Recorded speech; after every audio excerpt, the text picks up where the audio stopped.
여객 탈세와의 전쟁을 선포한 국세청이 자진 신고하지 않은 해외 소득 은닉 혐의자 36명에 대해 세무조사에 착수하기로 했습니다. 대기업, 특히 유명인도 포함된 것으로 알려졌는데요. 자세한 소식을 알아보겠습니다. 김현주 기자가 나와 있습니다. 어서 오세요. 어서 오세요.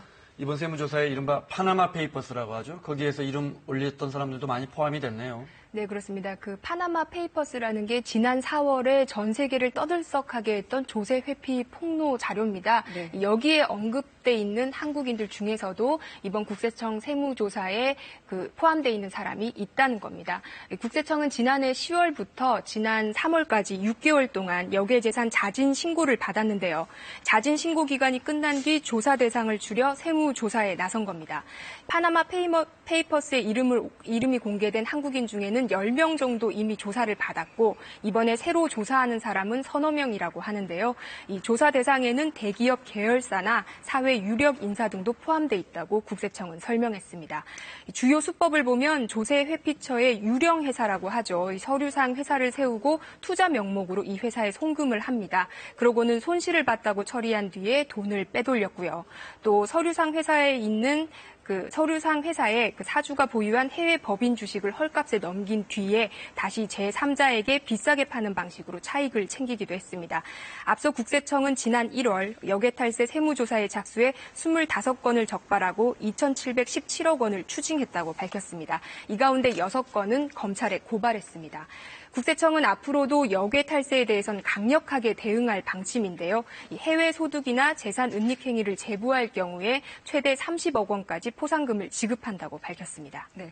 역외 탈세 문제요. 국세청이 전격적인 조사에 착수했지만 무엇보다 국제사회의 협력, 공조가 필요한 문제 아니겠습니까?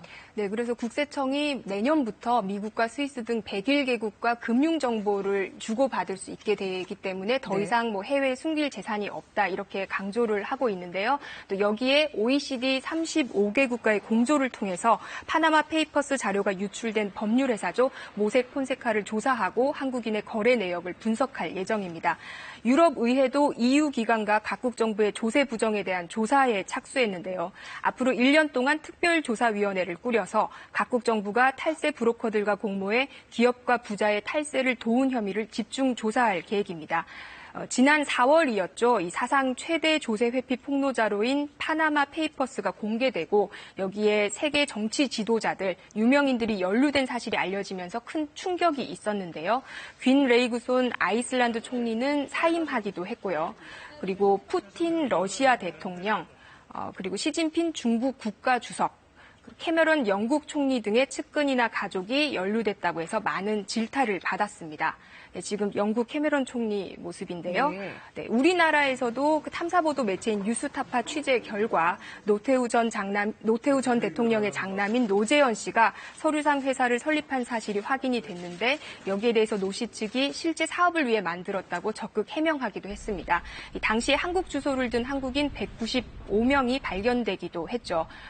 국제탐사보도 언론인 협회 ICIJ는 1977년부터 2015년까지 2.6테라바이트라는 어마어마한 양이죠. 이 40년 가까운 기간 동안의 조세 회피 관련 자료를 담은 파나마 페이퍼스를 전 세계 100여 개 언론사들과 분석하고 있는데요. 네, 지금도 분석을 하고 있습니다. 그래서 지난달부터 홈페이지를 통해 파나마 페이퍼스에 포함된 여개 기업의 명단과 자료를 공개하고 있습니다. 다음 소식인데요.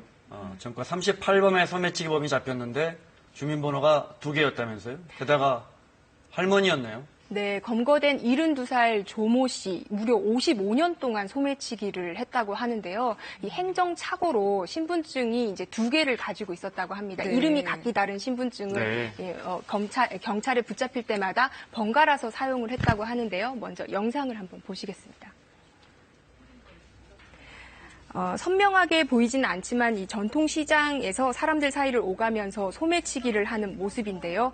경찰에 구속된 72살 조모 씨는 지난 1983년에 헤어진 가족을 만나면서 김시성을 가진 신분증을 또 갖게 됐습니다. 그런데 이 조 씨로 돼 있던 신분증이 말소가 안 된 거죠. 2개를 사용한 건데요. 조아무개란 이름으로는 28차례, 김시성을 가진 이름으로는 10차례 해서 모두 전과 38범의 소매치기라고 합니다. 이 조아무개로 붙잡혀서 집행유예를 받았는데 또 붙잡히잖아요. 그러면 가중처벌을 피하려고 김씨로 돼 있는 신분증을 꺼내놨다고 합니다. 네. 자, 이미 여러 번 전해드렸는데 아직도 이런 일이 있습니다. 난폭 운전하는 장면을 생중계하는 위험천만한 일이 이번에는 대구에서도 있었어요. 네, 폭주족 30명이 이제 붙잡혔는데요. 이 소셜 미디어에 집결 장소와 시각을 공지하고 또 생중계까지 했습니다. 먼저 영상을 한번 보실까요? 네, 심야 시간에 오토바이와 자동차 무리가 굉음을 내면서 도로를 질주합니다. 한쪽 방향 차선 여러 개를 완전히 차지하고 사이에 낀 택시도 아슬아슬하게 추월합니다. 이 길이 막혀 있는 터널인데요. 차에서 아예 내려서 터널 안을 돌아다니기까지 합니다. 경찰에 붙잡힌 30명은 지난달 5일부터 나흘 동안 새벽에 서너 시간씩 대구의 도심 대로를 폭주했습니다. 난폭 운전으로 자기들끼리 접촉 사고를 내기도 했습니다. 이들은 소셜미디어를 통해 암호로 집결 장소와 시각을 알리고 또 실시간 중계를 했다고 하는데요.